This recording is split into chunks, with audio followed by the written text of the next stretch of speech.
आप देख रहे हैं GK job exam YouTube channel. तो चलिए शुरू करते हैं आज का सेशन को। तो पहला प्रश्न है, संविधान में राज्य नीति निर्देशक तत्व ग्रहण किए गए हैं। जी हाँ, भारतीय संविधान में राज्य के नीति निर्देशक तत्व जो ग्रहण किए हैं निम्नलिखित में से वह कौन सा देश के संविधान से। तो इसका सही जवाब हो जाएगा ऑप्शन नंबर बी, आयरलैंड के संविधान से भारतीय संविधान में राज्य के नीति निर्देशक तत्व ग्रहण किए गए हैं। और आयरलैंड की राजधानी कहाँ है? तो डबलिन आयरलैंड की राजधानी है। चलिए बढ़ते हैं अगले प्रश्न की ओर।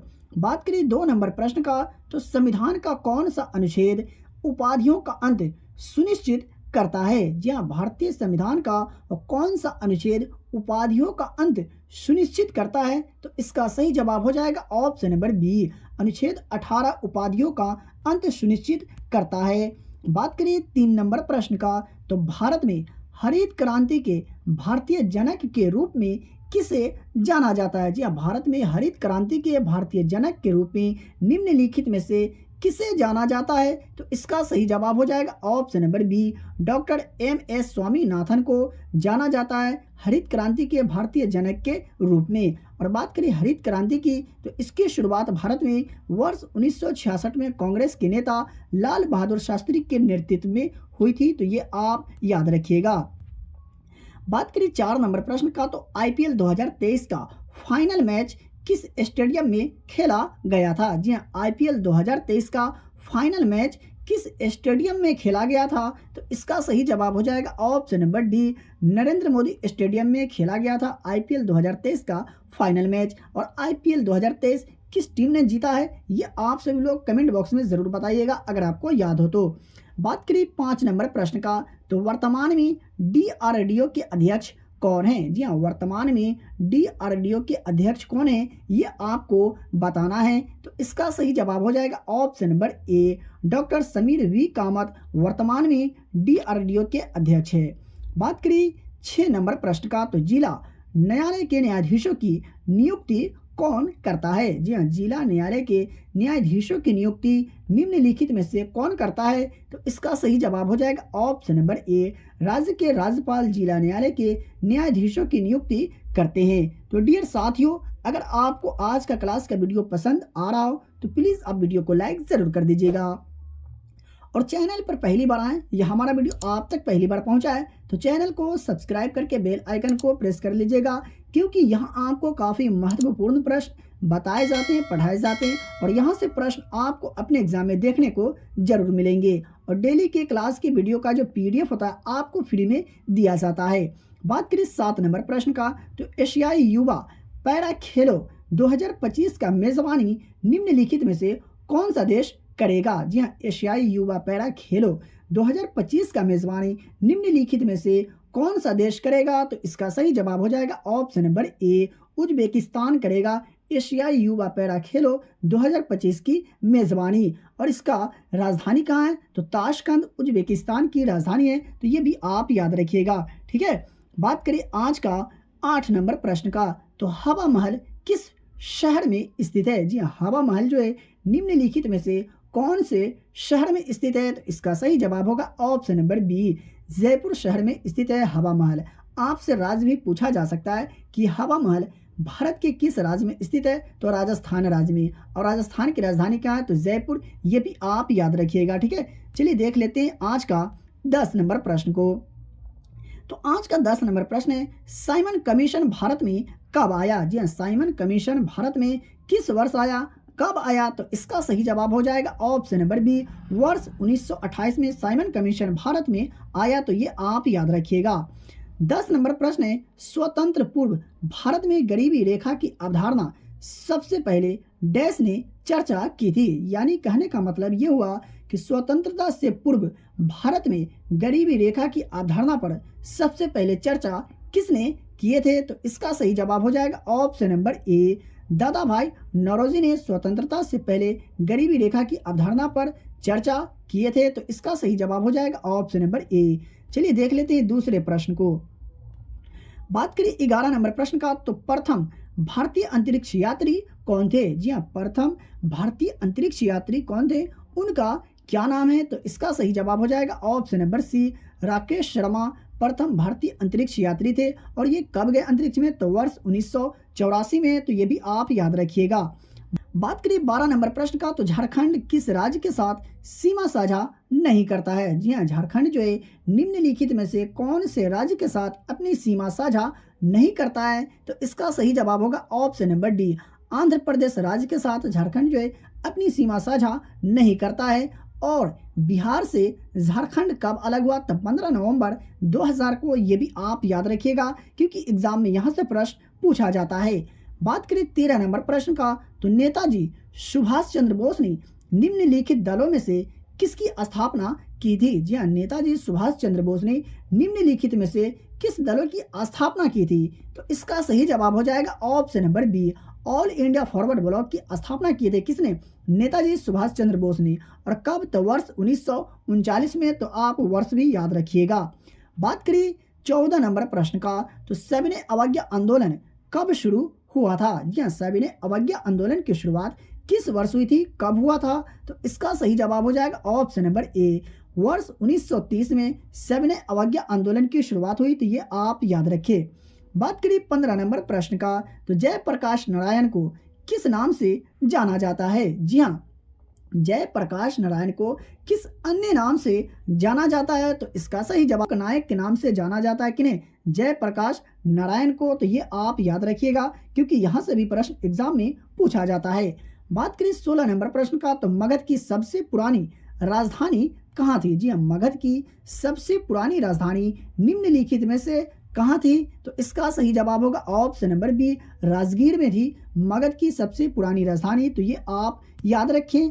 बात करें 17 नंबर प्रश्न का, तो 1922 में आयोजित भारतीय राष्ट्रीय कांग्रेस के गया अधिवेशन के अध्यक्ष कौन थे। जी हाँ, वर्ष 1922 में आयोजित भारतीय राष्ट्रीय कांग्रेस के गया अधिवेशन के अध्यक्ष कौन थे, तो इसका सही जवाब होगा ऑप्शन नंबर ए, चित्तरंजन दास वर्ष 1922 में आयोजित भारतीय राष्ट्रीय कांग्रेस के गया अधिवेशन के अध्यक्ष थे। और बात करिए 18 नंबर प्रश्न का, तो अलीनगर की संधि पर हस्ताक्षर कब किए गए थे। जी हाँ, अलीनगर की संधि पर हस्ताक्षर कब किए गए थे, किस वर्ष किए गए थे, तो इसका सही जवाब होगा ऑप्शन नंबर ए, वर्ष 1757 में अलीनगर की संधि पर हस्ताक्षर किए गए थे। और बात कर ले आज का 19 नंबर प्रश्न का, तो निम्नलिखित में से कौन भारत का पहला विकास बैंक था। जी हाँ, निम्नलिखित में से कौन भारत का पहला विकास बैंक था, तो इसका सही जवाब हो जाएगा ऑप्शन नंबर डी, भारतीय औद्योगिक विकास बैंक जो था भारत का पहला विकास बैंक था। और बात करें आज का 20 नंबर प्रश्न का, तो प्रथम वित्त आयोग के अध्यक्ष कौन थे। जी हाँ, प्रथम वित्त आयोग के अध्यक्ष निम्नलिखित में से कौन थे, तो इसका सही जवाब होगा ऑप्शन नंबर बी, केसी नियोगी भारत के प्रथम वित्त आयोग के अध्यक्ष थे। चलिए देख लेते हैं दूसरे प्रश्न को। बात करें 21 नंबर प्रश्न का, तो वायु के क्षैतिज संचलन द्वारा उष्मा का स्थानांतरण क्या कहलाता है। जी हाँ, वायु के क्षैतिज संचलन द्वारा उष्मा का स्थानांतरण क्या कहलाता है, तो इसका सही उत्तर हो जाएगा ऑप्शन नंबर बी, अभिवहन कहलाता है वायु के क्षैतिज संचलन द्वारा उष्मा का स्थानांतरण, तो ये आप याद रखिए। चलिए बढ़ते हैं। बात करिए 22 नंबर प्रश्न का, तो आयनन ऊर्जा के लिए आवर्त परिवृत्ति के आधार पर किस तत्व में सबसे अधिक आयनन ऊर्जा होती है। जी हाँ, आयनन ऊर्जा के लिए आवर्त परिवृत्ति के आधार पर किस तत्व में सबसे अधिक आयनन ऊर्जा होती है, तो इसका सही जवाब हो जाएगा ऑप्शन नंबर सी, हीलियम में। और आयनन ऊर्जा को आयनन विभव भी कहा जाता है, तो ये आप याद रखिए। चलिए देख लेते हैं आज का अगला प्रश्न को। बात करिए 23 नंबर प्रश्न का, तो रक्त प्लाज्मा का पीएच मान कितना होता है। जी हाँ, रक्त प्लाज्मा का पीएच मान निम्नलिखित में से कितना होता है, तो इसका सही उत्तर होगा ऑप्शन नंबर ए, 7.4 रक्त प्लाज्मा का पीएच मान होता है। साथियों, मैं आपको बताते चलूं, अगर आपको किसी भी प्रश्न में डाउट हो, किसी भी प्रश्न के उत्तर में अगर आपको डाउट हो, तो आप हमसे कमेंट बॉक्स में कमेंट करके पूछ सकते हैं। मैं सभी लोगों के कमेंट को रीड करता हूं, अगर कोई सवाल होता है तो मैं जवाब भी देता हूं।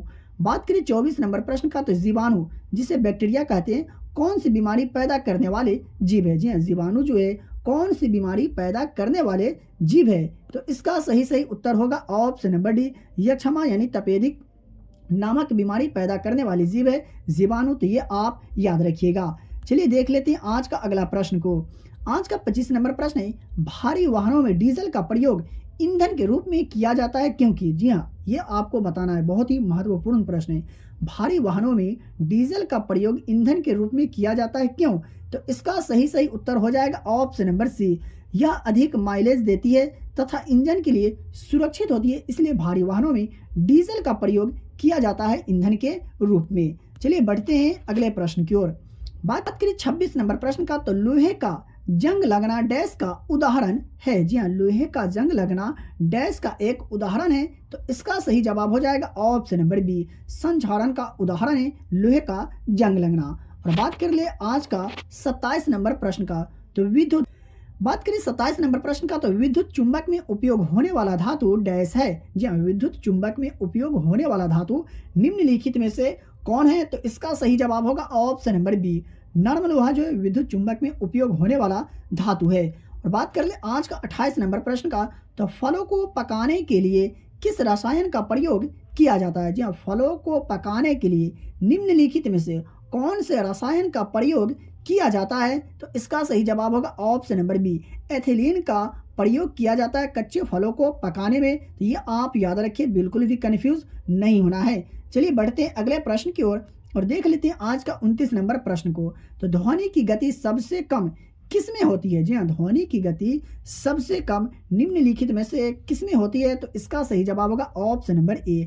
हवा में ध्वनि की गति सबसे कम होती है। और ध्वनि की गति सबसे अधिक किसमें होती है? तो ठोस में, ये आप याद रखिएगा। साथियों, अगर आपको सेशन अगर अच्छा लग रहा हो तो प्लीज़ अब वीडियो को लाइक ज़रूर कर दीजिएगा। बात करें 30 नंबर प्रश्न का, तो निम्नलिखित में से कौन सी गैस वायु प्रदूषक नहीं है? जी हाँ, निम्नलिखित में से कौन सी गैस है जो वायु प्रदूषक गैस नहीं है? तो इसका सही उत्तर होगा ऑप्शन नंबर सी। नाइट्रोजन जो है वायु प्रदूषक गैस नहीं है, तो इसका सही जवाब होगा ऑप्शन नंबर सी। और वायुमंडल में नाइट्रोजन गैस कितना प्रतिशत मात्रा में पाया जाता है, ये आप याद हो कमेंट बॉक्स में तो जरूर बताइएगा। बात करिए आज का 31 नंबर प्रश्न का, तो गैल्वेनोमीटर से क्या मापा जाता है? जी हाँ, गैल्वेनोमीटर से निम्नलिखित में से क्या मापा जाता है? तो विद्युत धारा गैल्वेनोमीटर से मापा जाता है, तो इसका सही उत्तर हो जाएगा ऑप्शन नंबर डी। चलिए बढ़ते हैं अगले प्रश्न की ओर और देखते हैं आज का अगला प्रश्न को। बात करें 32 नंबर प्रश्न का, तो निम्नलिखित में से कौन बायोगैस का मुख्य घटक है? जी हाँ, निम्नलिखित में से कौन जो है बायोगैस का मुख्य घटक है? तो इसका सही उत्तर होगा ऑप्शन नंबर ए। मीथेन जो है बायोगैस का मुख्य घटक है, तो ये आप याद रखिएगा। बात करें 33 नंबर प्रश्न का, तो अग्निशामक यंत्र में किस गैस का उपयोग किया जाता है? जी हाँ, अग्निशामक यंत्र में किस गैस का उपयोग होता है? तो इसका सही उत्तर होगा option number C. Carbon dioxide gas का उपयोग होता है किसमें? अग्निशामक में। चलिए देख लेते हैं दूसरे प्रश्न को। बात करें आज का 34 नंबर प्रश्न का, तो निम्नलिखित में से कौन सा पानी में घुलनशील होता है? जी हाँ, कहने का मतलब ये हुआ कि निम्नलिखित में से कौन सा विटामिन है जो पानी में घुलनशील होता है? तो इसका सही जवाब हो जाएगा option number C. Vitamin B और सी जो है पानी में घुलनशील होता है, तो ये आप याद रखिएगा, दोनों विटामिन का नाम विटामिन बी और विटामिन सी। बात करें 35 नंबर प्रश्न का, तो मानव गुर्दे प्रतिदिन कितने लीटर रक्त साफ करते हैं? जी हाँ, मानव गुर्दे प्रतिदिन कितने लीटर रक्त को साफ करते हैं? तो इसका सही जवाब हो जाएगा ऑप्शन नंबर बी। 180 लीटर रक्त मानव गुर्दे प्रतिदिन साफ करते हैं। और एक मनुष्य के शरीर में कितने लीटर रक्त होते हैं? तो 5 से 6 लीटर, ये भी आप याद रखिएगा। बात करें 36 नंबर प्रश्न का, तो निर्वात में प्रकाश की गति कितनी होती है? जी हाँ, निर्वात में प्रकाश की गति कितनी होती है? तो इसका सही जवाब होगा ऑप्शन नंबर डी। 3 × 10⁸ मीटर पर सेकेंड निर्वात में प्रकाश की गति होती है, तो ये आप याद रखें। बात करें 37 नंबर प्रश्न का, तो निम्नलिखित पदार्थों में से कौन सा नॉन स्टिक बर्तन की सतह पर लेपित होता है? जी हाँ, निम्नलिखित में से कौन सा पदार्थ है जो नॉन स्टिक बर्तन की सतह पर लेपित होता है? तो इसका सही आंसर होगा ऑप्शन नंबर डी। टेफ्लॉन जो है नॉन स्टिक बर्तन की सतह पर लेपित होते हैं। चलिए देख लेते हैं आज का 38 नंबर प्रश्न को। तो निम्नलिखित में से कौन सी फसल मिट्टी को नाइट्रोजन से समृद्ध करती है? जी हाँ, निम्नलिखित में से कौन सी फसल मिट्टी को नाइट्रोजन से समृद्ध करती है? तो इसका सही जवाब हो जाएगा ऑप्शन नंबर डी। मटर जो है मिट्टी को नाइट्रोजन से समृद्ध करती है, तो ये आप याद रखिएगा। बात करें आज का 39 नंबर प्रश्न का, तो फ़ारेनहाइट पैमाने पर किस तापमान पर जल जम जाता है? जी हाँ, फ़ारेनहाइट पैमाने पर किस तापमान पर जल जो है जम जाता है? तो इसका सही उत्तर हो जाएगा option number B, 32 degree Fahrenheit तापमान पर जल जो है जम जाता है, तो इसका सही जवाब हो जाएगा ऑप्शन नंबर बी। चलिए देख लेते हैं आज का अगला प्रश्न को। बात करें 40 नंबर प्रश्न का, तो निम्नलिखित में से किसे भविष्य की धातु कहा जाता है? जी हाँ, निम्नलिखित में से किसे भविष्य की धातु कहा जाता है? तो इसका सही जवाब होगा ऑप्शन नंबर ए, टाइटेनियम को भविष्य का धातु कहा जाता है। और किसे भविष्य का ईंधन कहा जाता है? तो हाइड्रोजन को। तो ये भी आप याद रखिएगा। साथियों, अगर आपको आज का क्लास का वीडियो पसंद आया हो तो प्लीज़ आप वीडियो को लाइक ज़रूर कर दीजिएगा, और चैनल पर पहली बार आएँ तो चैनल को सब्सक्राइब करके बेल आइकन को प्रेस कर लीजिएगा, और इस वीडियो को ज़्यादा से ज़्यादा अपने दोस्तों और रिलेटिव में भी शेयर ज़रूर करें, क्योंकि यहाँ आपको काफ़ी महत्वपूर्ण प्रश्न बताए जाते हैं, पढ़ाए जाते हैं, और यहाँ से प्रश्न आपको अपने एग्जाम में देखने को जरूर मिलेंगे। इसका PDF अगर लेना चाहते हैं तो वीडियो के डिस्क्रिप्शन में दिए गए टेलीग्राम चैनल लिंक को ज्वाइन करें और डेली के वीडियो का फ्री में PDF प्राप्त करें। तो चलिए मिलते हैं फिर से एक नए वीडियो में।